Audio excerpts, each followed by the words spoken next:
parmi vous, car ils travaillent comme moi à l'œuvre du Seigneur. Et tout est Elo, Yevelo, et le Timothée Kawa, Yeni, Yelo. Verset 12.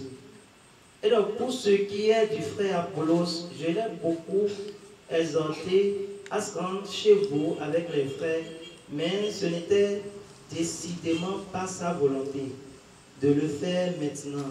Il partira quand il en aura l'occasion. Explication.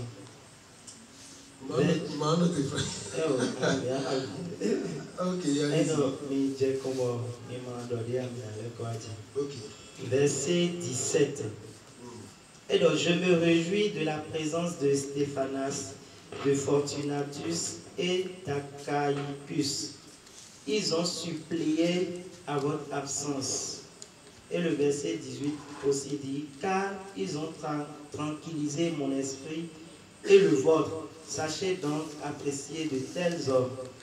Et tel les bolomono, et tel les blo, ben vivini somo kakabo, et le leader yini, aïhameton chaya. Verset 20 pour m'en arrêter là. Et donc tous les frères vous saluent. Saluez-vous les uns les autres par un saint baiser. Baiser les terreaux de l'Élufine. Saint baiser l'eau, mais mon baiser ça, on est quand on met ton Jésus. Saint baiser les terreaux de l'Élufine. Merci.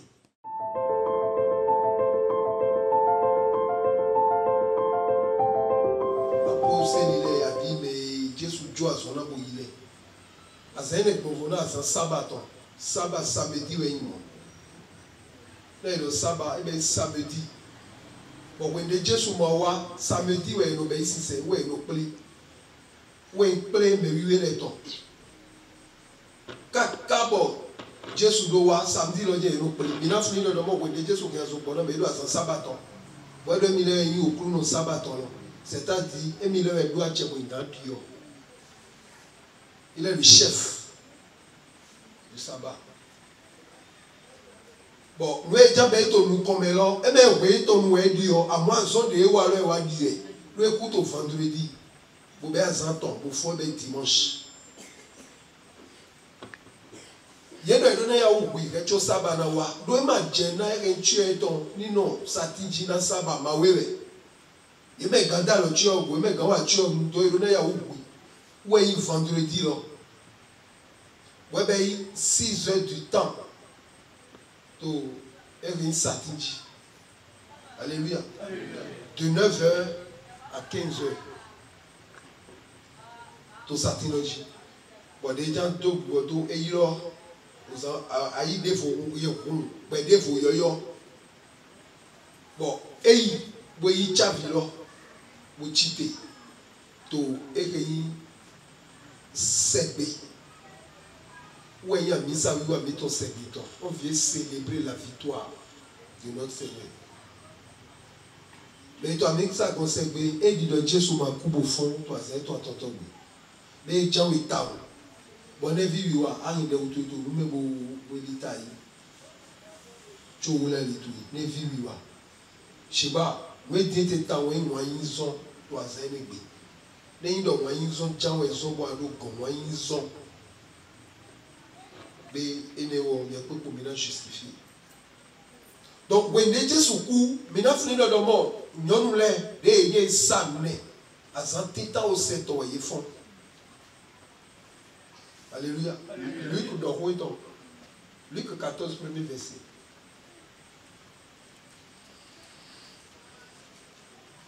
Jean le sous-sol de Royton. Jésus étant entré un jour de sabbat à la maison de l'un des chefs de Pharisiens.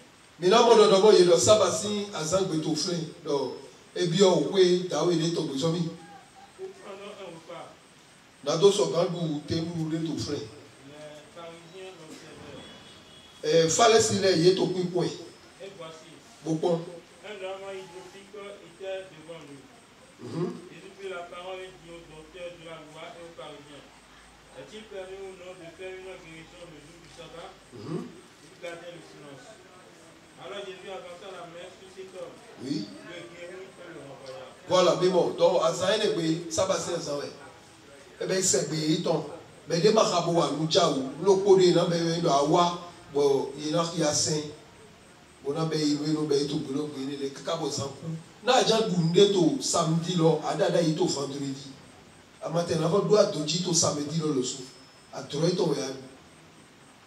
N'a il peut tout corps au bateau, n'a qu'un chan, il a un grand loup cacabo à coup. Les grands matins, il doit au Saint-Long, il m'a donné les blancs là. Donc, when les Jésus écoute au vendredi. Bon, dimanche, ils font. Marc chapitre 16, verset 1. Marc 16, verset 1. Wende à Saint Bodjet ton samedi, Wende Wai. Alléluia. 7e jour. Ouais, samedi. Alléluia. Bon, dès Dieu et Bodjet toi sans chant et toi bé. Sabassin sans bé, nous n'a Bodjet. Bon, et béti le sou, mais non Bodjet au segbe. Ah que Bodjet non mais Bodjet de Dieu est au didi. Et c'est un ami, n'a nos vrais nous pour Bodjet d'Arolo et le bien paradis. Alléluia. Même à me comprendre Dieu ici. Et nous avons un au point, mais nous avons mis les courants. Nous avons mis mawa ni pipi. Flic Bodjet alors, nado, plein de oui. Nous avons un au point, j'ai tout clair tous les rangs. Mais nous avons mis toi mawa ni pipi. Nous avons tout. Nous avons mis paradis, mawa ni pipi ba. Alléluia. Et ce symbole, tu as mis blito et les ouais. Comme si il y a bien à goûter. Bon, tu dois goûter. Mais non, toi, goûter. Les médias n'ont tout le temps. À mon yeto, c'est un mina blito, c'est-à-dire des pôles, des pita, des joran, des jacob, des transfiguration. Il y a mon Dieu sous Dieu, mais nous, il est tombé. Il y a d'autres vivants dans ton riaille. Il y a des docteurs. Ouais. Déjà, c'est bon. Il y a avant des sous dollar, comment c'est pour avoir ouais, caca, ouais, maman, avant, il y a tant de pépé. Mon porte toi, il va bien l'autre. Donc, nous, Jésus, Dieu est au dynamique, pour nous, c'est que Dieu est en salon. Non, mais nous, il y a un Dieu tout clac, mais on peut dire que Dieu tout clac, au faux, t'es pas mon bien Dieu. Non, quand tu as bien Dieu, l'homme est au sort, Dieu est pour ouais, et tu dois bien Dieu d'avouer. Non, Dieu qui doit marquer pour ma bien de ton homme. Satan nous dit là, le nom est là, à quoi dire c'est que le sou, il y a l'autre, moulin d'outil, dans deux boutique, quoi, mais Satan, n'a pas été, ma fille, non, oui, à son le commentaire, ton nom, pour le budget, ton fille, moi, il budget. Alléluia. Yema mon Dieu, sous mon carré, budget, c'est à Salah, pour Kagaga, pour faire nous donner, à que budget est là, n'a y été, on a une souhait, mais budget, où est-ce que Dieu sous le mot, Emile, ouais, où nos budgets attendent. Et il est là, bon Dieu. Il est à 100 ans ou 7 ans. Vas-y. Maria Mandalene, Maria, on a Jacob Tompo, Salomé, Salomé, oui. Oui, t'es où est-ce que tu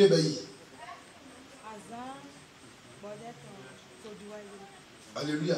Il y a un budget, tu vois, il y a un des Jeffrey et nous à 100 ans ou 7 ans. Lundi, il est tombé et nous dimanche. Alléluia. Dans ce béoua, lundi, il est à 100 ans ou 7 ans. Todaï, to yélède, samedi, il y a un budget, dimanche, il y a 100 ans ou 7 ans. Jésus est Dieu doit sinami. Alléluia. Bon. Mais dès les non-explications de mon empereur Constantin, où est-ce qu'il y a alors de Nisero Segbe? Non, jamais. Mais dès vous l'avez de mon, d'ailleurs, Segbe, là où est innocent, où est-ce qu'il y a Sunday? Alléluia. Il m'a cambié de l'anglais, mais maman Sunday, il y a tout fait. Donc, c'est-à-dire que c'est un sang de oui, nous le sommes dit. À ça, nous sommes oui. Et nous Dieu lève le sein oui. Bon, quand on est à Dieu dans le monde, when Jésus est un ami, et mais il faut tout s'entendre et nous sommes oui, c'est Dieu ami. Jésus le sou pas Dieu le sou c'est Dieu ami. Bon, c'est Dieu bon, où il était. Et maintenant, Pentecôte j'étais à 100 ans au 7 ans, où il était. Alléluia. When they go away, Jésus. Azene le polo bueno plem le vodo du e puis plem be yuele to de Jésus li trolo Mais c'est maman. A bien confidé. Oui, allez-y. To afonu fiflime azatita aunle tongbe. Yewa oyowe lofun. Wedena oweche zize. Alléluia. Donc, il y a de moi, ça est Jésus fond et chité. Des y fait les petits taux, des y chavilo boleko. Ouais, des ouïana posé les azans de Jésus des ouïana mi. Ouais, c'est bien. Na yemede toi mis ça quand tout c'est bien. Nous sommes surtout yo. Na pour Luc chapitre 13. Luc chapitre 13. En ce même temps, Verset 10. Jésus enseignait dans une des synagogues du sabbat. Oui. Et voici. Yedo, bon Dieu ça l'a Jésus bio amisa homme. Moto nous prenons belé. Donc nous quelle nous prenons, nous baisse, nous prenons. Alléluia. Nous et nous prenons toi zalog. Et nous prenons nous kakabo. Zalog. Jésus bio synagogue mais moto nous prenons belé. Zomi. Et voici. Bon. Il avait là une femme possédée d'un esprit. Yedo toi misa kolome na we de tito fle bodo gbigbo iteton. Un esprit qui la rendrait imprimant. Bon, gbigbo lewe zero toto. Oui. Depuis 18 ans. 18 ans. Elle était coupée. Oui. Elle ne pouvait pas du tout. Même nos olés ma guamisa pombo yemede jirona guamisa. Alléluia. Alléluia. Lewe nos olés. Bon, les lois basame nos olés. Mais toi quand tu as basame nos olés. Bon, na we ne manko. No wo rena do ena do nchi. No edo nuko de chine nuko. Amo wende toto zizwe tolo tite kaka yikpe to le susu nuko eto se. Bono yule do na we de no so toto lo. Mais toi, quand on te fait, tu vois, Toto, abassa bétonnier. Toto, bibon béton. Mais toi, tu vois, ma doigt, pour son diplômé sans emploi. Bon, et toi, Missawa, pour le foutre aller, et toi, Missa, pour le noir, pour le code. Mais toi, tu vois, il m'a dit, vive toi, Missa, Toto, Yadi, Adouazon, Adouadjo, Tchobosogon. 18 ans. Même le conseillement, avant que vous béton, Jésus wa na votre père ou tout. Dès que vous prenez les mots de mon naoui, et de sérieux, et bien. Allez-y. Lorsqu'il a vu, Oui, Jésus moi. Jésus lui adressa la parole. Alléluia. Alléluia. Mais il m'a mené à adresser parole. À mon Jésus wa do orale. Oui. Et lui dit, Bodane do. femme, tu es délivrée de ton intimité. Alléluia. Nyonou, il est tout et son mado quand tu es ici. Mais les mafieux mado quand l'autre son. À moi, il m'a dit, ton ado il y a dans mado gandé, Jésus nous tombe ici. Enseignement, il va tout. Mais il est maya ouah, mais au confiner les démédias béholo. Le tout quand la mena médine. Enseignement, il va tout. Mais il doit demander, toi, c'est voir, vous allez au prédicateur d'Aro. Na yena we bo abe ya abe. Mais enseignement, il va tout. Il a tout pour aller d'autres nous. Mais il a preuve le coup. Changer le enseignement comme il faut, mais il changer ma yoko ma autant. Alléluia. Et mais il doit changer mes gars d'oko ma autant. Mais aller dans le roi, il dit à Bassano du roi, ou un roi du roi, d'une seule ou de laisser nous. Mon tien y a mis dans le sou. Fini pépé de quoi Dieu est ton tinte. Jésus nous tourne ou à toi, ni donc, et non de ou à toi, Bassago. Et nous tourne les décessions même. De Jésus de Rolabo, j'ai filé ton soldat, et de l'homme, il n'a nous bétolé. Et ton de Rolana 3 jours. Alléluia. Et ton de Rolana 3 jours, ma paix est pour moi de nous. Et de Rolana 3 jours, 3e jour. Et de l'homme, il n'a nous. Mais les canaux, il peut être au jour titan. Le nom, il peut être ma vie. Oui, elle a dit, joie au temps, mais il est naïf. Même joie, tonton, c'est en fond. Mais il est naïf. À mon mais noté, Kakabo est foulé. Et Dieu, et maintenant, on a eu le nom. Et maintenant, on a eu le nom de ton dénaï. Et maintenant, il y a eu le nom de ton dénaï. À mon Dieu, il va poser les tolèbres et doit être Minaï. Chapitre 6, verset 5. Et maintenant, il y a eu le nom de ton dénaï.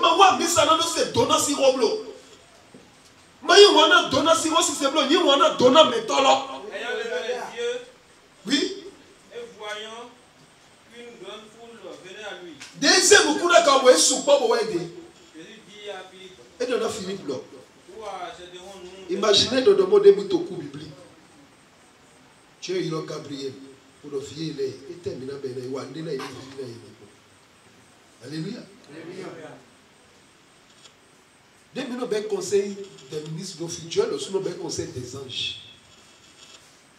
Nous avons un carbone qui est judge na chiko yewe.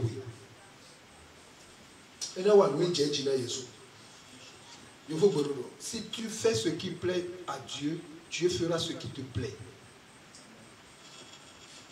Madina yo pona beto bleu, beto wo ma pa we, beto te pa we c'est circonstanciel. Yo pona chiko yewe. Yesu popo frère, Yesu jo eme bido, na do to ye ho de do le pe ma do mi se ho po mi na du. E ma do na ye do mo do na si ye ho de ma do na ye. De do na e fo bo ye frère wa yiro, c'est-à-dire comité restreint. Philippe mina ye. E do do mo do to ya do mo. Do te Philippe mo. Do ye do pe to me ga na we du, we mi le je na we du. Alléluia. Alléluia. Na beyi bo wa bo ibo ajanyo pon na ke yin be si de lu kon we. Tu as tapé poteau, il voit une heure. Na wa fi na do yo pon na changer we, a tapé poteau. Chiba na yo pon na Christ na yo. Philippe lui m'a pe nego na yi. Zomi. Philippe donne Jésus non. Les pains qu'on aurait pour 200 deniers. Na mite yo boulangerie lo popo e da pain to egbe e ma pe. Boulangerie à Bassa bétonnier. Pour que chacun en reçoive un peu. Alléluia. Alléluia. Na boulangerie lo pote da. Diwe beto le pede na mo e ma te singa so pe lo su. Un de ses disciples, André, Le pote disciple mais entré gonfler au cerveau là. de Simon, qui Oui. dit, Et donc là ici un jeune dès to mele me bombo yo pas vous pas vider. qui a ses pains. Comme de yo ko no jei asome. You know say lu pele do lu mene. Ils aiment nous et di na nu we me. Ouais mo fu leje popo e ko de mi yo ko le no ko. E mo fu leje Jésus de e jo we o me to ko to ibo frère. Et ma mo yeto. Mais kaka ese nu de ji yeto ma ko tu. Là ba ni comprendre. Kaka ese nu do yo povo energy. Yeto ma ko tu. Do yeto ko to ya lo na re. Mais comme de Dieu sous autant, même il n'y a pas de couches, mais bien aujourd'hui. Nous voyons si ça d'arrôle. Mais nous aussi c'est un bien oui. Là au lit était bien oui laisser à dîner. Attention à au dédommer. Pas mal mieux composé. Sous quoi est-on le yo? Nous d'aller dîner. Wato nous les. Adjambe kwebo kweku, mais n'avait pas eu. Mais pas bien comprendre. Là il jambe kwebo na de adjambe kwebo kweku. Mais il m'avait bien. Adja il nous Dieu ici, au Dieu ici c'est pas. Et donc, et ma raposé le détail yawan bile. Et globi quoi dit tout et vous savez premier jeudi ni non compte soit de ni c'est quoi bamé. Et foisé quoi bouiller. Matin kasa tableau kasa manota. Il a zéné foutu. Ah, dit tu au t'as essayé à dire à son, maya oui fait quoi de vous. Oui, il y a obé à dynamique. N'a pas le soyez dit. A dit ton oiseau non. Tu t'es allé fou. A dit n'a nous me fait. Tu peux pas lui détruire. A dit n'a nous me bon. Il n'a là où na oui. Mais comment c'est à dire bah c'est dans ce cas où il là où na. Et donc, il n'a y nous. André de domo yo pauvre de do pente fi. Philippe répliquer à le pauvre était payé les singawa. Mais des taux les pauvres. Jésus donc les wa. Donc, nous te donné les rodos, et maintenant, nous avons Jésus quand il est en haut. Jésus quand il est en haut dans l'Iché. Nous avons malgré que tu es habillé, nous avons ça, les blocs, nous Dieu est ton Dieu et ton quand tu es haut. Oui, mais c'est le frère, mais nous avons beauté quoi ton mec. Bon, ton Dieu est ton nom. Dieu est bien, nous montons le point de donner chose à faire de mot. Que tant les filles et mon diable. À mon mineur, ma doigt, vous n'avez pas toi, moi, il est. L'homme, il est c'est tout. Et là, oui, il est soumis au lieu de El Biraka. Il m'a régi, il m'a reçu. Mais de vos régi, il a régi beaucoup l'ont touché au long. Il s'est beaucoup mais Jésus dans. Pour faire de Jésus dans nous, nous béton les états, à mon aide, il y a un fou. bedi mija lile ni na mi dudu ga cho mi se ye ho ye do na yo po no ni dogba bo adu we do mi dudu ko e cho dogba yo po fu je dai hallelujah ye to do dogba bo adu wo mo do pa ti don lo ko si nu e do mi dudu we e cho do dogba okay dogba lo do gbe je me bo suru pele we yo po fu we na me ko we na o yo do dogba lo be do e wa so le be mi te to egbe ni tu es ton ami tu es ton ami tu es ton ami encore le bibeli il do tona ma mi na il do tona le bibeli il do tona wa ni oho le bibeli il do tona le où est mi le bibio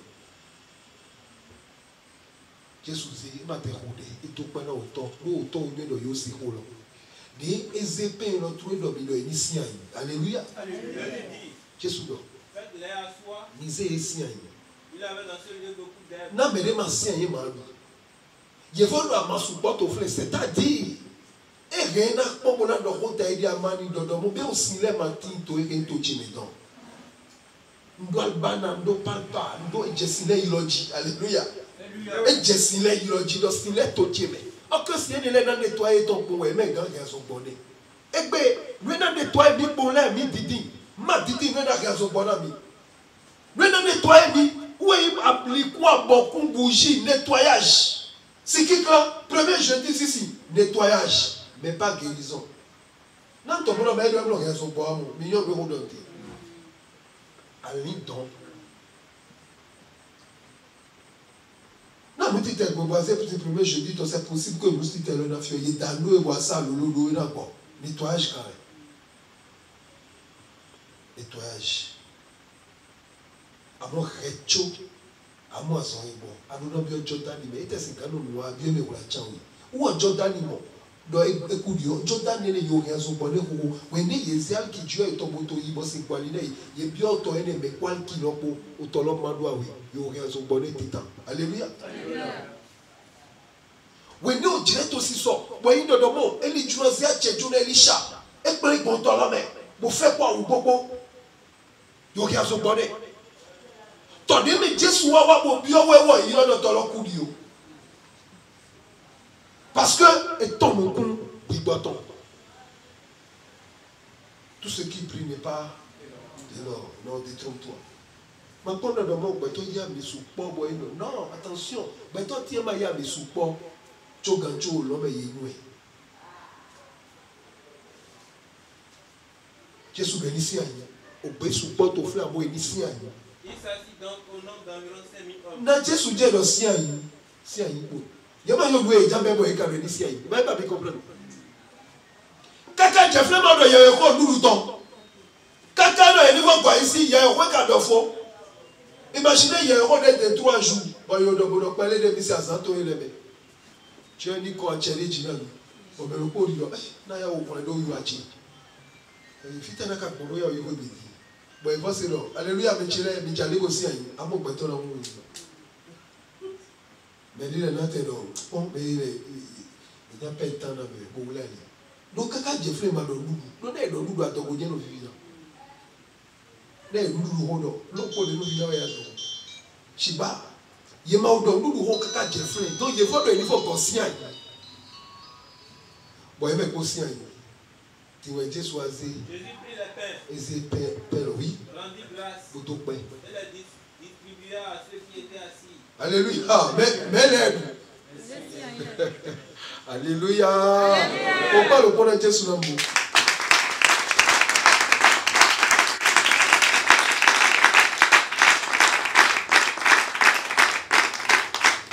Merci. Là, Jésus te vérifier le mieux aussi. Donc, il se pourrait que Awa ait démonté.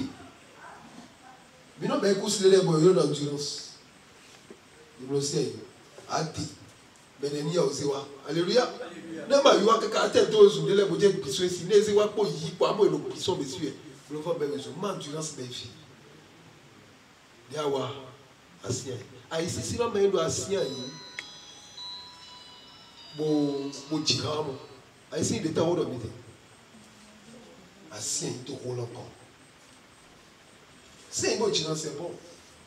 Maintenant, c'est un beau tirant, c'est un beau bel lait pour quelqu'un comité. Des bois belles, puis qu'à boire ma sien, il te roule encore. Attends. Tu le sens. Jésus, il n'a eu mais qu'à si il est venu. Il leur donna de même des poissons autant qu'il en voulut. Alléluia. Nasa, il y a un élève qui a dit Dieu nous kaka fanta kaya. Et mais il doit moi il va le prendre mais le quoi. Évolue à Hawaï, à nous kaka. Jésus si tu es là bas. Nga suis le pétombe et oui le pétombe le c'est wani bon. Alléluia. Ando la loi. Na poku bowe si agboyo loué Josu pour mettre tout ça. Mais il y a le jamisa pour sachet en cas de qu'est-ce qu'il y a. Emma doit m'y rena ou tout. Boya, yemlo yue. Do sachet le gars do sachet fort. Donc flavo. Na belo doa na jawe. Ah oui bela senti.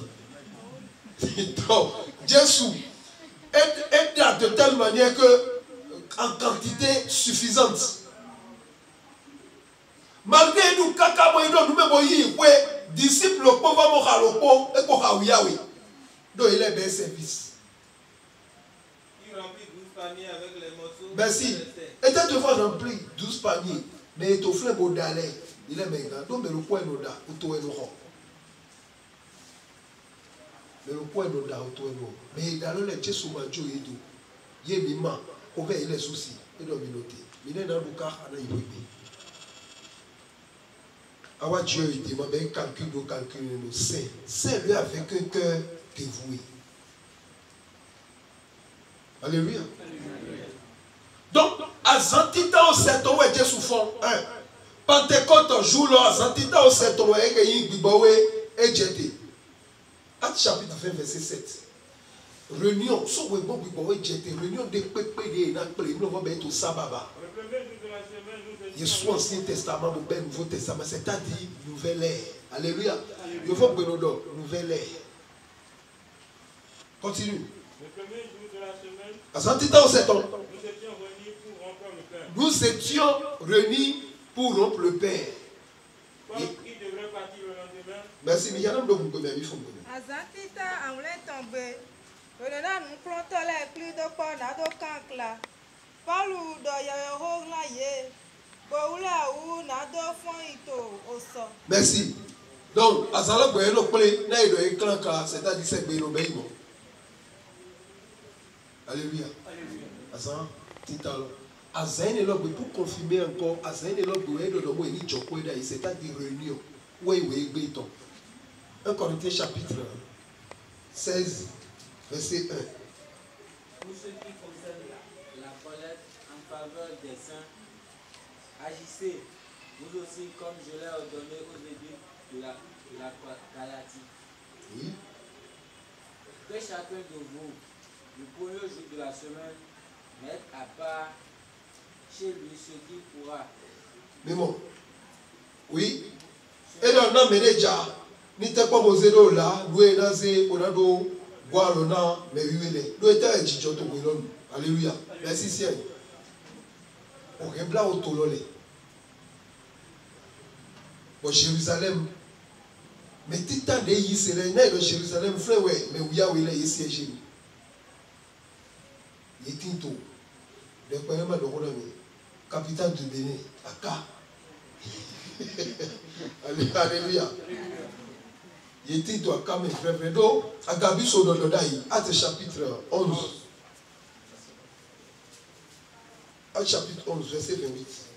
Agabiso Dododai, il est. Nommé Agabus, se leva et annonça par l'esprit qui a.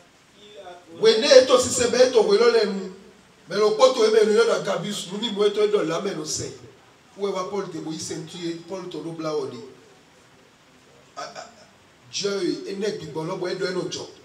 Wene eto si sebe we edo do mo. Adoni na ton, adoni na sin. Zomi. Une grande famine sur toute la terre. Pas une famille, une grande famille. Mais Jérusalem kene.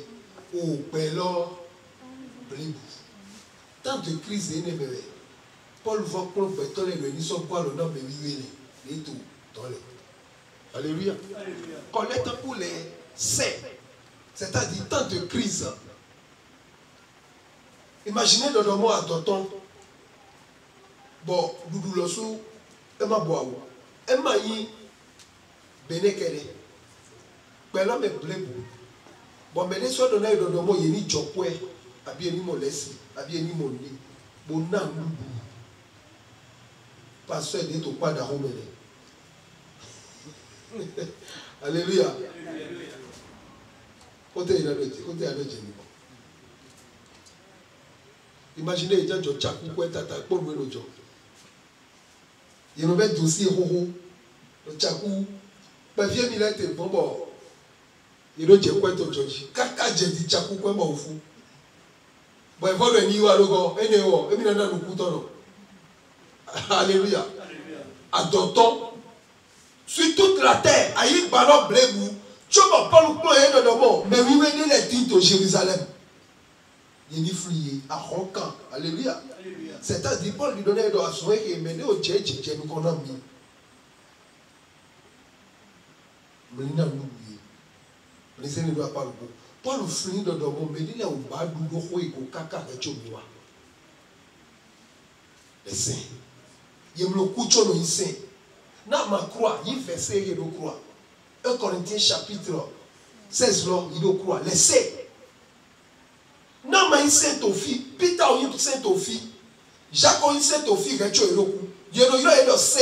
Le temps tout mais Christ, il s'est trouvé les saint. Alléluia. Il est saint par position. Din saint, il là. Et nous avons son saint longtemps. Et même moi, il y a un saint là. Ton fils. Il y a un mal saint tout le temps. Et nous avons tout le temps de crise. Bueno vamos como no polo lui kaka. Bueno job. Bueno be bueno ibejo. E me agu ene kele we no beina. Eno beina Galat no su.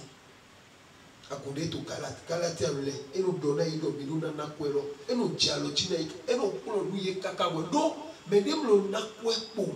Il faut que gacho melo na ani connecté que ton porte-monnaie est ton. Alléluia. Alléluia. Na ablo quoi dijo pombo melo e ma odo connaissance. Tu l'as forcé, ne peux pas bien forcer on a Dieu là. Enseignement d'abord. Adona connecté mais là si que porte-monnaie pour le port et mais le porte-monnaie est ton faux, que est ton faux. Soit ne wo be na opene. Imaginez les gens dans quête. Maintenant c'est quoi Bible de mais na ikanote nous comme l'homme et na opene maintenant c'est billet wa.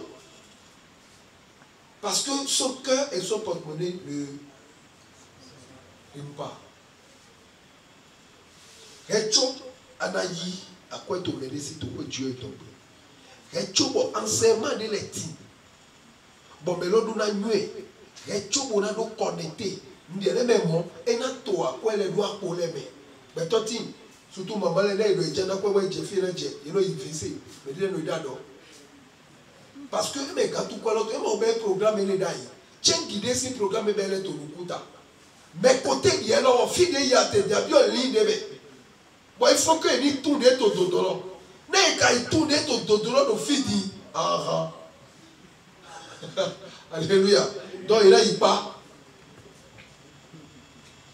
Soit bene fone jamisa. Et là c'est 1000 francs là pour tchèdo à haut. Vous avez le costo mais vous tchèdo est o tchèdo à haut. Et là de le costo à haut là. Vous tchèdo est bon, vous voyez, nous quête mon quand on n'a pas de pour le mieux, on a fait tout quoi d'accord, n'est mieux pour vous pour attention. Alléluia. Dès il te promet de croire, soit un gars quoi Bible. Non, mon mais les gens on a eu mon cœur ton Dieu qui connecté dans porte-monnaie et ton dit. Alléluia. N'est pas na manda ou n'est pas na quête beaucoup de même le Dieu 500 1000 francs. Non, quoi d'arro to munglo. Ouais, j'ai mon compte à toi. Bois tes sons dans mon compte, c'est bon. Bien, on a quoi vie, mon compte à l'on d'arro to munglo. Compte est au film, nous pour Luc chapitre 21, ton long. Nous pour Luc chapitre 21, ton long. Philippe, des plateaux, ton et ton quoi, Dieu est tombé, nous pour les noirs. Aidez-moi. Alors il dit aussi une pauvre veuve. Et faut mon bon, nous retournons des. Qui mettait 2 petites pièces. Et c'est tiens qui a oublié mais. Bueno. Je vous le dis en vérité. Et donc, mais c'est Cette pauvre veuve non, oui, a mis plus que et tout. n'a pas besoin de oui. Car Nado me dit oui. c'est de leur superflu De que tout cela yema na de l'otolo. Alléluia. Ne le superflu. C'est-à-dire superficie. Des doigts gars. Des olan, des au coin, des au toutou, des au djabolu, des au gol lankan. Et non, et ne l'homme est des somona, des au coin, il a. Abi des to sinu kuta lo. Amo de yito, au point là. Où est na où est né on. mais elle a mis le son nécessaire. Merci. Na janyo de wayi to e so do Dieu ego, à quoi te go e na nyete. Alléluia. Alléluia. C'est vrai, tu aimes Dieu, mais n'a déjà manifesté bon do anyo Dieu ego. À quoi te go do à l'homme à quoi matin. Abi do la no. À quoi gidi matin, we matin lo. Loko e na nyete de mo. Ayi wana jiwe yewe. They are no bon secrètement. Boy ma hindo do mo Jésus do e do ko ndemi wada gbe mi to mi di ke ekumlo soit yo bon aller. Donc n'importe quoi pour y to fiwe ino. Yenana nous me o jenu kona yele nous na dans les seins. Yeto revers, yele sous ton revers, mais bénédiction le mais yele na yemba ko revers ele to na sous. Ouais, il donne na we no e do damanu ouais. Parce qu'il représente qui? Dieu en ce temps. Dans le moment où tu es élu et représenté. Tu n'es pas que l'homme est bien élu et représenté. Non, déjà do jikute do jimanja. N'a pas to suture pour sinon ma parole. Et non même ma voix do jimanja. Évidemment c'est Dieu, le Dieu est pour. Non toi pas ça vous qui a oui non. Alors mais quand même et non sinon la volonté de Dieu. Et c'est on est le Dieu et non roi mito et non job et job jibo. Et l'économie mondiale et l'obité. Di ewa na we lo te lo nyama du we na na e boy do na robine no na ye ina wi boy ya yi si boy na vo su we li do we ponto li do na ye mandike na me to Jérusalem le no ouvert le no ouvert pour ndie mi to na vo si et tu o re a confier la tonto susu to egbe. À quoi c'est arrivé? Et mais il est, bido ram, bido we, bido doye we, bido bene, mais où tu es si ouais indo domo, mais au jeji jem kore ma nous ni tombe. À quoi via ou? Flewe na nyu de ayi wana chiwe yo. Mais via ou l'homme. Ye ma do ani me compte tu e bibo zejo, amo kre chopo ina do ayi wana jiwe. À quoi tu es si akpa we? Ou est-ce que de pe me lo do na Jésus do termina wa. Bodo bi olome. Jésus donne do. Yamana loga amanaja we kun plan petoko kede senene e jo wo su to ko jo e to pa ti gbo we to lodo titan we to atonto e to ejo bito bo lo yema khabo ko be yema khabo lega gbogbo na o to to epo lo to epo alléluia le do seni lo le pipo de pa me lo do bon ne de jan we be fo e mi obi o lo be Jesu do isa lu ado le po bona wa o kan wa blo le c'est-à-dire we via una gbeto tawon yin kan lo ke to na ko Dieu to mo yi côté ne na oui bono na nous librement tu n'aimes pas encore Dieu où est-ce que Deutéronome chapitre 15 verset 11 Dieu de wablement voyer gbaji bon e yo do to e be yo do me na do mi wan de mi le fi de mi na nu etena e we do na toju wablo. But Matthieu 27, mais when Jésus te rôle, et non, non, mais il est libéré, et non, Gigo, mais il est bon, et non, Mika, Abodo, bien, Gigo, là, et non, when they mina New York, ouais, vie, ouais, mina, c'est-à-dire, et il côté, quand l'on est ton, ouais. Alléluia. Alléluia. Après, c'est côté via vous. Bon, mais toi, le dégoût, et là, il faut des tables. Où est-ce que Jésus dit, ouais, ma table, quoi, pour caca, ouais, le fou. E ma rekwe ako meme le volo. E ma ta lo ko ego kaka bo fo monsieur to lo ko de ta lo ego ni se ko lo mi pon we le ya to ne to Matthieu 22 ne. E do me no ide de go. Bo do César. E do mi se no César to na César. Bo se no o ko se na yi. No le ko do e popo to sengeme. Ta Parce que ne doit quoi directement ça lié au cœur. Ne doit les soumettre toi et tu deviens son esclave. L'argent est un bon serviteur, mais un mauvais maître. Où est-ce que vous maman? Maman là où est le oh oh mais et tu dois marier ou quoi? Où est le janté bon? L'argent a un esprit et l'esprit de l'argent on l'appelle maman. Et bien grâce à merci à vous. Soit à y wana le coup Dieu le coup.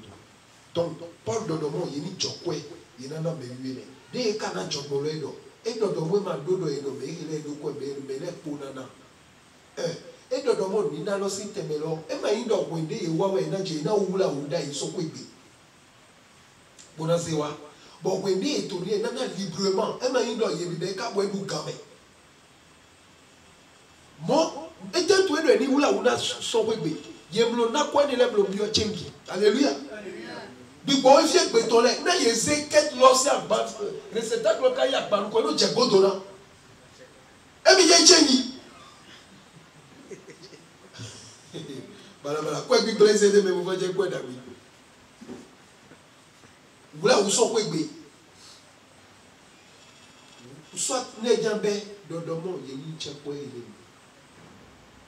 Kwa me wile to. Wende ye jobo ezile bo ejeto bo huleleji eti aboja ile me de fule no do emi zele mi je chengi ya chi mo we zele bo emi le bifa kwa de ka lo mo Alléluia. Je ni wa le plan no bi e do ye va o mechele na e gbagba o ye to e ma do e fa kosile ye va mechele e ma do kosile we me mi ton le ye va e go e gbagba o ye ton ten pon beso bi. C'est le temps de m'avoir quête pour les nanaba. M'avoir quête pour les nanaba. Nous voulons vous c'est le nom où Abissa qu'est-ce qu'il a besoin de ça oui ma. Oui ne vous voyez tu vois tu es les bêtes du gros oui ma mara oui. Quoi oui ma le mara oui. Quête ça prouve l'amour qu'on a pour Dieu. Et bien papa je vais citer Tito et des temps. Yo si c'est bien on gagne chobo y a des temps. Bon, nous, dans notre pays, il y a des bibles de plein de temps de dans cette bombelégie. Bon, nous le disons. Mais tu as quoi?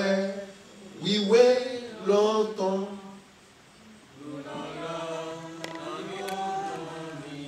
Mais quoi, il y a? Il faut donc que quand on donne un mot, et ma chérie, moi, et bien, tu es pour nous, tu as merci beaucoup. C'est-à-dire, il y a eu Big Bon Média, mais bien, ouais, dans le temps, elle s'amata. Big Bon, que ouais, dans le temps. Je sais pas, malgré. N'kava mon nom, Coran n'est pas boire le nom, mais tout le monde mal. Il y a une équerre à 2 balles. Alléluia. Rade yobe bloji kaka bwende mele mauna lofo kabi yodo lote bon l'autre déjà c'est quoi baguette tu es noir fli mele bon le oui satanito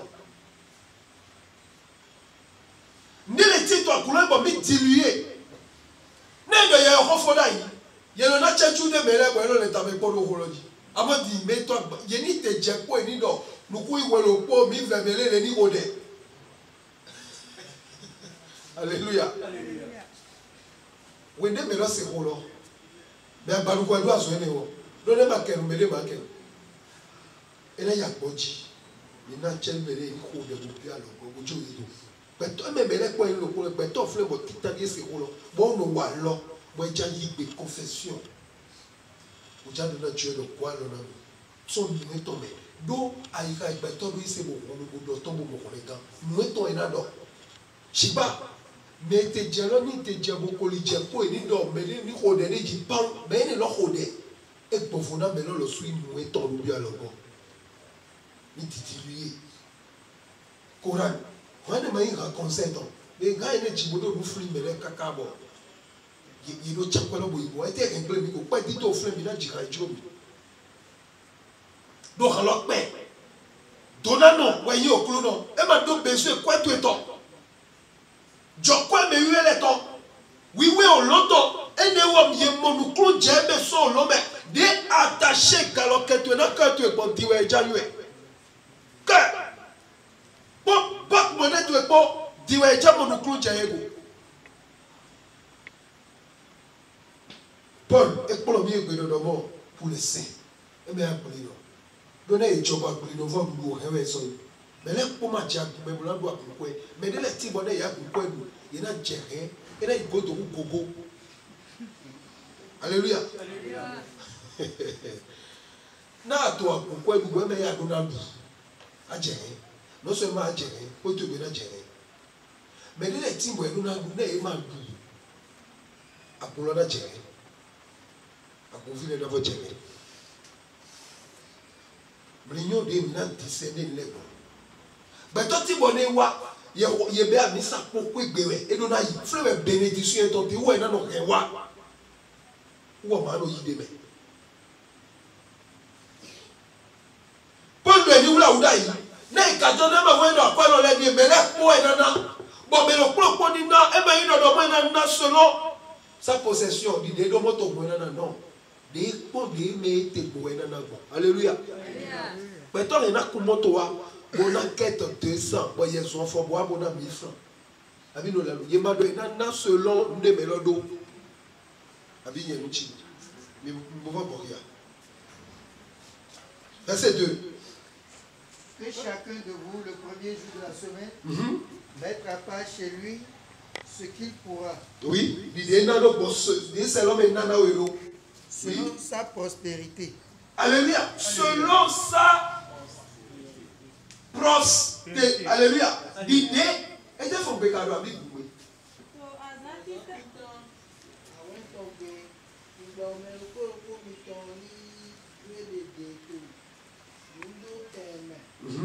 Si le faux, on a une caisse. Oui.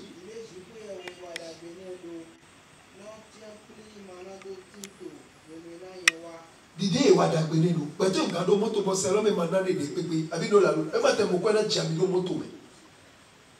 Ouais, soit fort. Avec deux quelqu'un, avec jamino quelqu'un me poser quelqu'un le boulot là. Si bas c'est un mais yamado monto mado quelqu'un qui n'a qu'à caboyer. Cabino lalo. Et le job oui. Et n'a qu'à caboyer pour qu'à ma et mais il n'a pas d'or monto à mon mais bien yo quoi donner et n'a. C'est le meilleur moto boy de ça avec Kaboa. Bon, demandez qu'il y en a 100 francs parce que vous avez revenu. À moi, il y a 100 francs avant la Kabona 2000. Où est notre vie? Et maintenant, des plateaux de fleurs bois, pombo, béé, machité. Donc, il est important. C'est important. Parce que mes liens doivent penser. Des plateaux de fleurs d'eau, mais ni à bon temps. Des menées chité. Oui. Tu vois son chité. Non. Des zéda est trop motivé, tita bozéda. Il y a sous des sortes au même bois niveau doyen, non. Madika boto niveau. Alléluia. Madika boto niveau. Donc, mais les timbo, mais bien les mythes fito à misa homme, mi référence au loco. Ben toi timbo ne wa misa bomo ele pon, et non plutôt motivé. Et mais il doit de moi à dos bec et blâme, mais ni wa ou mo. Maman il est à bien mon, les non motivé, oui c'est sérieux. Mais toi, tu vois, il y a un an où il y a un an où il y a un an où il y a un an où il y a un an où il y a un an où il y a un an où il y a un an où il y a un an où il y a un an où il y a un an où il y a un donc c'est sérieux. Et ma femme, même médias, et un copier médias. Nous nous motiver, nous continuer, n'abandonne pas. Donc, on est abandonné, mais il y a tué abandonné. Adonna, mais pour le monde, ce n'est pas important. Défaut, na majana na be motivé me dire na enina. Où est-ce qu'on va le coup pour nous là où sont pris et ta wa ba me décourager itan. Alléluia. Donc frère Mito d'abien camiodo a pas petit temps à ça de tailler ça au centre dimanche ouais, dimanche. Et mais vous doublez. Moi me considère bien. Alléluia. Bon, c'est bon. Et t'as dimanche, le boy boy. Hein? Faut bon nous agir.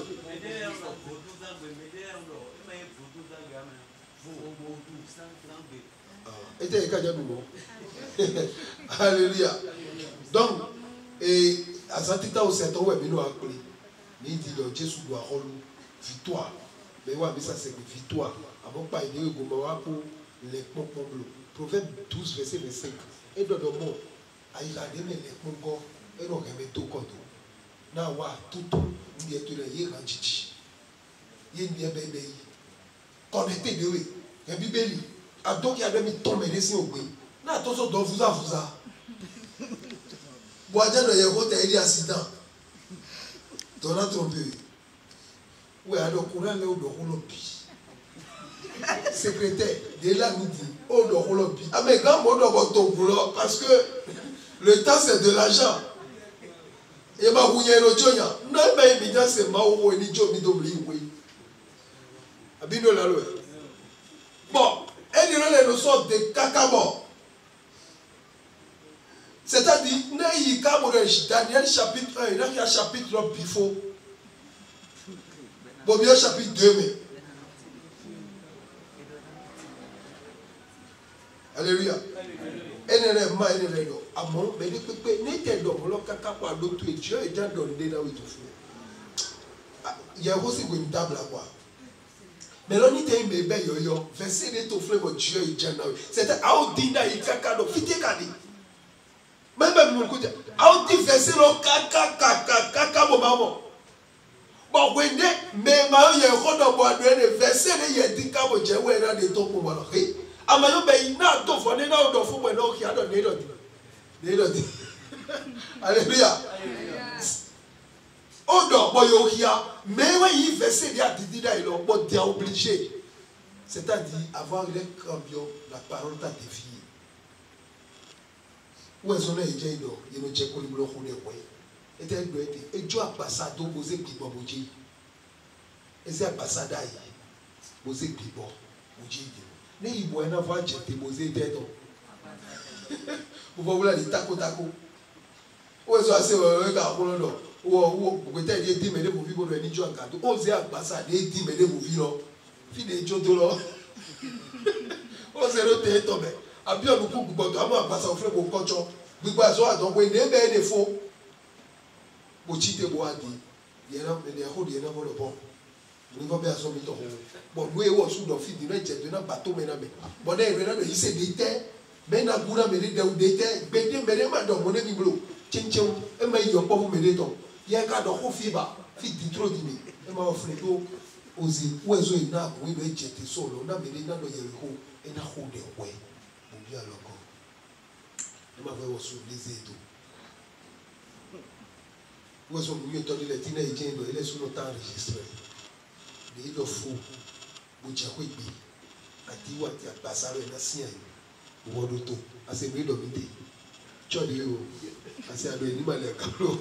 Chode yo mo yedi. Amu mo yon lo koma mo. Yesu e do ti tro. E mo ko dani. E me mo ne lo bo na do na e wo e. Bo. Amisa olo me to e na chi. Awude wi. Dona di wi. Ma do na peto le. Timothée, Paul déjà said au Corinthe et Canoï. Millions de dollars à pas de quoi il doit Apollo to un million. Mais les dollars Paul ou un million. Ah, pour la Paul zéro. Et bon, on a des gens ou mucho. Mon choix est donc où est interne au l'état. Mais les gens Apollo, et le titero, et le nez est au monde à passer. Mais les dos, mais les roussina. Et même les mains à son équipe. Mais il faut être gilé. Mais alors, il doit tout Christ présenter. Donc, Corinthiens, que ce soit 1er Corinthiens, 2e Corinthiens, les oui, les canaux, il m'a passé à il m'a envoyé du bombe. Il m'a passé à il m'a envoyé du bombe. Ephésiens, les oui, tout du bombe. Où est-ce que Paul nous aide? Alléluia. Na beto to yero kodo, abi beto ti to agunu kombo me yero do na lo e ma wo di bombe, ye ngushi kone. Après, dit, ne les petits bonnes c'est nous les pécheurs civils, nous mettre en cause de Dieu. Na ma rôle d'où est abi, ne vous voyez bon to ou à ton glo. Ça me décourage. Mais il y a un découragement, mais il y a un découragement, mais je dois me dire, il y a un découragement. Ne les petits bonnes mais rôle c'est le yewa, bon donc comment? Mais holo kobo ekono agani le simo ne simo bo secret le donc ya dodomo le badja il doit siwe na reseli to bo bo schéma le na même illustration allégorie you know ben le po ben ne faut chiter et joie c'est tout pour voir tellement mais faut je t'assure et nos blessés cœur non mais l'autre nous comme côté et mettre où on dit en tout comment Dieu dans ton lobe bon parce que il y a un gros déna problème quand même gros déna acclamé alléluia la parole qui te sauve c'est pas celle que tu acclames mais celle que tu pratiques comme auto déna problème quand même il y a non et d'ailleurs mais il y a un gros le sous le bois il doit y a comme allemand à davos melon les voitures et tu connais un prédicateur bon l'onoué non il y a comme le les voitures ouais l'onoué à mon âme d'or, on peut te le repas au nom de Yomi. Oui, ne me le pas dire le soir gamin, un point. Oui, ne me le pas dire le soir fumé pour passer ton haut. Tu vois, l'oignon est devant, oui, à Rodo. Et même moi, on n'est pas pédant. Donc, il y a dans l'autre. Non seulement, tu vois, mais tu roules dans le sou à pâté. Bon, on a qu'à t'appeler, quand tu dis, tu es mon nom, ou à toi, c'est toi, il y a un goto, ou à ma goto. Il y a un côté. Donc à chaque fois, on a dit non. Mais quand il est, mais quand il est, on a sauvé non. On a jamais. Nous disons que nous avons se rouler tout plein mais tout soum John Jallet de nous décourager. Ou est-ce que pendant ces mois il est sur nous me connaître nous sommes même sur nous libérer. Parce que bien un exemple mais n'a pas besoin de voter pour la Coupe biblique qui est dans son ou alors des accords ou dans son oui nous devons être filles nous d'abord Paul et dans les deux mots où on dit Timothée ja mais Paul nous arrête nous toi son loco Timothée Paul il a été pour mon Timothée au Actes chapitre 16 verset 1 et moi bon filo et on a mal aussi bon vous ma aussi elle a vieille mais quand Dieu do il est toi il se chiba mais to kosiwe et le bon et já c'est bon Dieu le do belé le mais quand c'est lui était tout kosiwe et le bon ne be baptême pour ma fou be baptême de théologie oui nous be offier ton fille était ou fille qui bon béton kaka bu tché les laissez moi ça il se rendit ensuite à Deb et Deb et à Lystre police bon et voici bon il y avait là un disciple nommé Timothée Dawe de tin to frère bon le Timothée fils d'une bon oh les disciples sont venus alléluia alléluia disciple il m'a dit dans mort il y a bien ton fou n'a j'ai un disciple c'est simple non c'est un romain autant tu es un disciple pas un chrétien avec un chrétien pour annoncer un gros Dieu avec un chrétien pour un disciple mais tu ne peux jamais être disciple de Christ sans être chrétien et moi sans Paul oh un disciple ne va mon Paul disciple là c'est ton Gandhi peut-être un disciple indiscipliné mais de voir mon Paul un disciple discipliné le yon défaut est tombé là pour Corinthiens Timothée chapitre 4 mais 11 12 et dans moi dit que me devait au foot bleu c'est-à-dire when dia to rola pour les bleu quoi bon mais là on doit gravé when dia wa to afu me dit bo dia do rola na do quoi vous to bi to mais on et doit dire que me devait au foot bleu a dit que me devait au foot jeunesse tout effectivement mais il y a un coup de gloire on va jaillir délai alléluia bon quand on dit les mots toi sommet doit pas pour mais parce que le roi va Peter le sou bon ma va et de les pays où on dit Dieu encore dans Peter Jésus soit dans le mort arrière de moi Satan où on dit Dieu encore dans Peter yo nous paie pour donner dans le mort ben ma tito mais to lebe où de maillot Christ je sais pas où on dit au wa et non te to gosi buko a dit que me devait au futur c'est vrai ah oui wa a si tu es mimo pour passer vite bon il faut que tu me wa nous retour mais de wa regretter ouais donc quoi il a mis ça donc si des gens nous sont dans des taoulo alléluia si des gens nous sont dans des taoulo on a doit nous décourager non les pensées on est donc c'est un de doit aborder des ou amakato de weto alléluia et nous doit aborder des weyo yon de vola de ya ko jado Pierre wale apôtre wale nde wale David wale oh là oui on parle Bon, non, oui, mais tout juste pour te décourager. A dit que mes frères, vous te dites. Chiba. Mais, ça c'est un modèle pour les fidèles. Alléluia. Sois un modèle. Donc, Timothée nous dit étonné. Paul le dit, ma pour le tout pour le et déclarer ton nous à son attend. Mais les Paul pour qu'à joie tout là, mais les maïs font fou dia. Mais pour tête à baba mais pour bayi. Mais pour qu'à votre jaï. Kabino la mais na be tête fibo ma jaï pon. E ma ti e gbe ti bi aso les éléments. Aussi à follow to a mo fite bi beso ni be tête. To Dieu le soumet timo. A dit que me les vle foutu. Bo pon ni to 2015 ton, 2018 ton, 2019 ton. Bo doit do khona we ti ba décourager mi. Donc, un bon, Timothée Dja, il y a une chose, 2 millions, il y a une découragé. Timothée, il me dit, bon, effectivement, est timide. Il m'a donné Timothée ou toi. Alléluia. Il m'a donné Timothée ou toi, est timide. C'est-à-dire, Paul, et zéro, il y a oublié à cause de mais les commandos lèvent le col. Mais toi, tu connais Wafi. Brûle, il était moment de bien, ma belle, oui, il est gérati. Mais Ali Black Cameroun, bon, 200 pages d'accord. Abino là. Elle m'a bien pris le pot. Elle a le fil bon rôle, n'a rôle c'est adore. Mais elle a bien gardé, mais elle a aussi.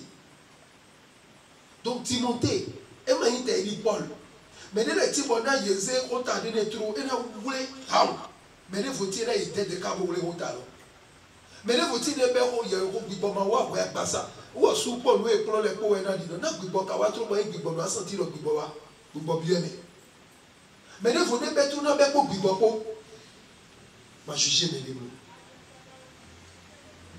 Jean-Baptiste Ouédewa est au violent. N'est au roi, on a un peu plus beau. Et nous, dans caca, bon, ah, et nous apostropher Belé. Les dieux sont là.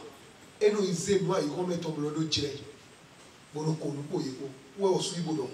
Et le chawa, et ma boumé des îles, et au violon, et d'or, mais au maillot béni. Et bien, ils sont à dire, et bien, nous avons soumis de attendre. Mais les comment il a eu le colon. Paul, Timothée, tu es un peu timide. Avant, quand le nîmes a point de néo. Verset 11, là, il y a même verset 11. Oui. Accompagner leur peur. Alléluia. Et même moi, il y a accompagné ton.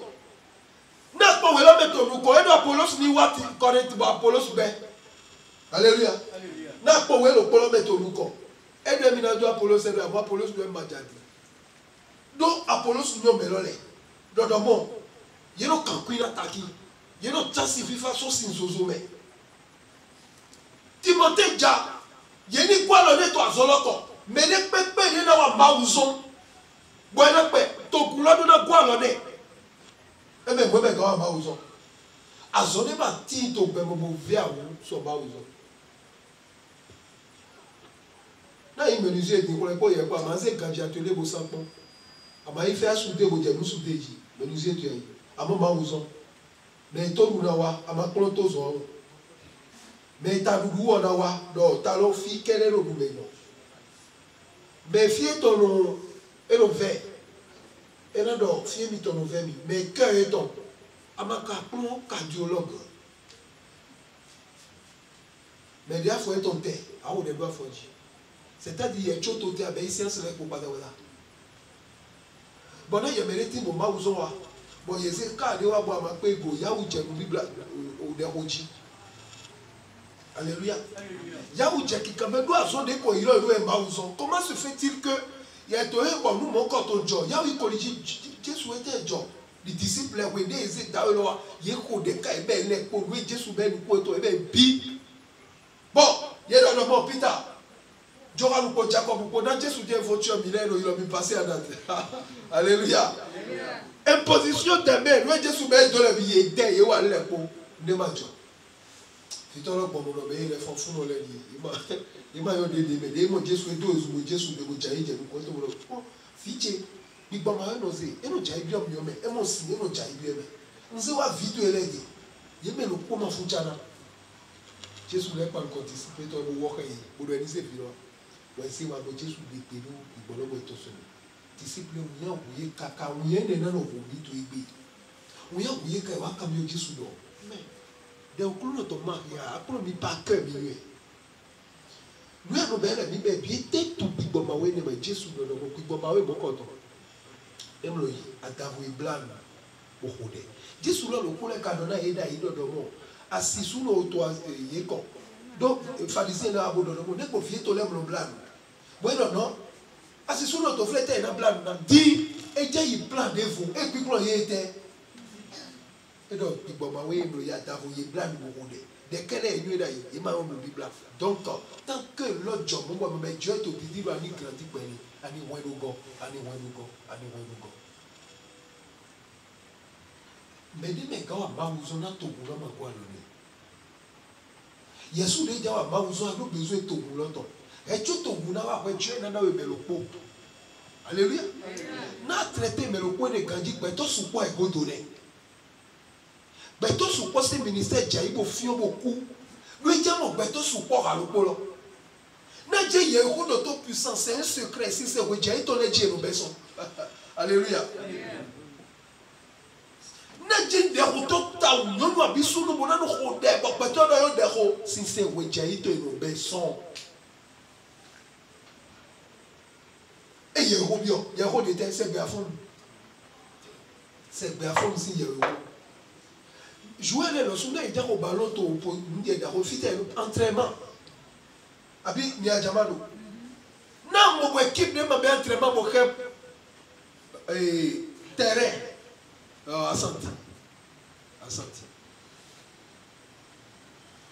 de quoi dia jambe bon ben so bujai Dieu me confie ton lettre à fond tout ça j'attends de dire non bujai bre we no confie ton lettre na c'est bujai ton wa Dieu n'a Dieu de tout yébe. Nous te quand tu vois Bible. Na ben c'est le cas boy fou. Wa Dieu we nous dia de bio.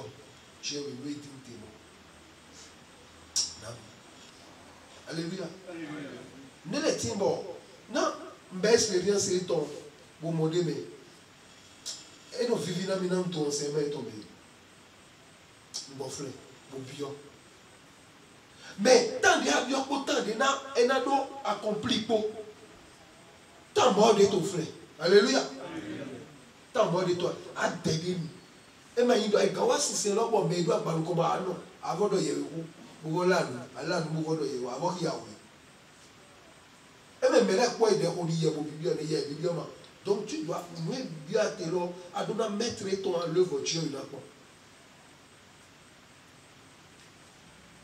Oui, ne Dieu n'est pas effectivement il est na wa sese wo je to le to bi abamo meri amona apon be to le to ye o se be to bio sécurité mais le de o tiblo to ke me ne utu abi na to ke me bo to do yo me no na hole si se wo je to ka fibo me yiro ke chobo Jesu na do ba yibo do ye we ko to be to ne bi de se nu ko disciple to le je be so alléluia disciple to le je be so il y a un rôle de notre disciple dans notre bout de paix dans le Samarie à Toro. Il y a un rôle pour le Dieu, même le béton du support. Tout l'auto. Il y a un rôle pour le Dieu, il y a un rôle de béton support dans ces noms. Ou Dieu, nous donnons le Dieu dans le Igor tout donc. Le béton support. Et globe, bien sûr, si tu es dit, oui, ou si tu es tout déjà, il va pas y avoir mais il va y avoir un point. Et nous l'avons dit. Voilà. Un grand d'or, pour dire, on doit Apocalypse 15. Verset 10. Et nous l'avons dit, bon, l'entraînement bien. Alléluia. Donc Timothée, il doit pas décourager ton le ni quoi le nez. Ni jamais ni quoi le nom mais tout mal c'est à son aller. Samson, et ma boire le corps dans méthode ouais. Donc on a bien non non. Ah oh, j'ai mal roulé. Le roulant. J'ai nado. Mais nado Samson donc on le décide. Les babes le cadeau. On dit mais les produits tout. Donc non, qui a Samson si we ka bo qui a faut mais les ma Dieu ko li po bo de na Dieu il est. Mais Dieu de nous connaît où il est. À où de te faut de caca pour y tomber. Donc, na il est jailli, mais ton support est jailli. C'est-à-dire l'équipe de nous former leur vidéo. Mais les titres ton terrain dîner ton ballon, ouais de ton problème loti. Avant mais les tina et de ton erreur. Et m'a donné des métaux, il bu. Mais il m'a donné des temps. Il m'a donné des temps. Donc, poste il était nous quoi il m'a des temps. Était yodo. Mais il jouait les leçons même habiter les leçons de nous dit à bafona mene boy jayi na mene boy jayi na bafo mo konton na Cristiano Ronaldo 14 rouge jouer. Alléluia. Afodi abana jouer de boy jayi boy edodo boy ni zomi na bafo mo konton na Messi. Aboji. Ton son jeu l'homme. Amayo me bafona boy. C'est-à-dire, mais déjà, moi, à quoi nous avons des misères au territoire de Togodo? À moi, hier, comment? Bon, on peut attendre, Django. Un rêve est en train de l'obéir. Posez le bio. Avant, il faut pas nous mêler. Mais John Melé, ton. Il faut les content. Parce que, et au caca, moi, je vais m'aider pour. Tout Dieu, le sou de m'aider les teams. Moi, il m'en a dit, na donné toi surtout na ho na donné toi il a nyawe so asobe na donné toi azakoro palume mais il faut les voter to meme bo amaka so le dia nyonu bo job le wa no so amaka ka bo de chokotone we mla yikabi ina de nkoto so we peto me aka mo bri na voyo ici attention ne fais pas. Nous disons les petits bonheurs, tant qu'on a besoin de faire des Dieu ici, on a des. On vit tous les madous bac. Bon. Parce que le confond est né. Mais puis, il nous pour là. N'a déjà tout sérieux, n'a Dieu, t'es pour caca, d'idée au vélo d'obon. Et d'obon. Et il me dit, Claude, de son maoué les mains. 2 Timothée chapitre 2. Verset 20. 20. Et notre frère d'Arobé, nous disons qu'on est de l'étina yei, de l'étina mado yei. Verset 19. Shiba. Beto le rodo edemo. Shiba. Ati. Po au koto poti. Mais de l'étina bodo yei na jiwe yewe. Mais de l'étina mado yei. Alléluia. Et même le mado yei, mais son Dieu est dramo. Et il gawado yei. Ah bon, pour le moment, mado yei. Nous n'avons pas déjà renouvelé le fil au Dieu. Et maintenant, il y a. Et nous pas. Mais on est tout pas le retard et tout le quoi. Nous avons dit qu'on a dit qu'il y a gona. Et nous avons des câbles de son mais maintenant il y a. Ah bon, mais nous avons tout fait pour elle. Nous avons pas pour elle. Et maintenant les bon top. Et maintenant bon. Des n'a pas bon. Mais pour ton fils, ils n'ont pas de mon abbé ton fils. Dieu est un bon fils. N'a si gâteau que vous n'en avez pas bon caca. Bon les péchés là ils nous comptent. Je t'assure, c'est bon. Nana be okaka wena ino Dieu etofi Dieu na nawe suka do Dieu do e do jiro ji aso atomasu e na nawe mu elobo na jebe ji ba ja mu afokle na vozi alokoto de ko o wo susi etoso do ato pre o ja wa soro e do de le ti na ye de le ti na mado ye di ko mi to legbe ba ne ti bo amu amewe no no bo na jo no wa wewe chi no to ba ne fo ti bo hogo wo no no fe no do ze do we no be kokoro mi. Alléluia. Na vie d'affaires il peut ouais nous et kabou et nous dit que kablo so boewa. Baba mi yo pa mo ko to le. Na mo e pa ne kabia ve to chiga we. Pa de no ka no go file lolo. Menze mi kaka boze wa na mi. Na e joto fie no e kablo ezewa. E ma do ye ya won. Amo pa de no dule ma se bo do be mi ko gbe. Na jolo wa wo e no de ton. Abia san asande legbe. Moi, il faut m'aoutomber. Et what d'autre oui, l'homme le nez d'homme les clous de oui. Nez d'homme les clous de son maoué mais. Elle est nous 600. J'ai ton payé des dos. Oui. Et que j'ai que 600 au point notre temps. Jésus n'a pas de mot oui. Et maintenant ça fait oui. Dans sa mairie. Et puis, quand ça me bloque, nous avons des disciples pour me le pour dire que nous sommes pas au mal. Des mapolo, mais le pot de welo, et n'a dit à l'eau. Mais le pot de welo, et m'a dit à l'eau, qu'elle dit à l'eau, n'a pas fait vite on est jaga. Alléluia. Bon, il faut le temps tout, et voir ça. Et nous ceinturons, bon, on boit pas, pour attendre au camion Zakari. et des rokaka bona mon fils ma mochi amwe ma jua solodo asolo ko ete bongelo e ma te so ko deba mais des rolettes au goto abisa ko be bo de ko oton aso to wa je te boto ale fu angelo abodo ese de tu no de dite mais dans les des rolettes non to si tu de les tout tant que ma opposition tu es tout il est aussi longtemps aji ma opposition tu es tout ndia no wana Christ ndia to pa etone e plema kuto bibei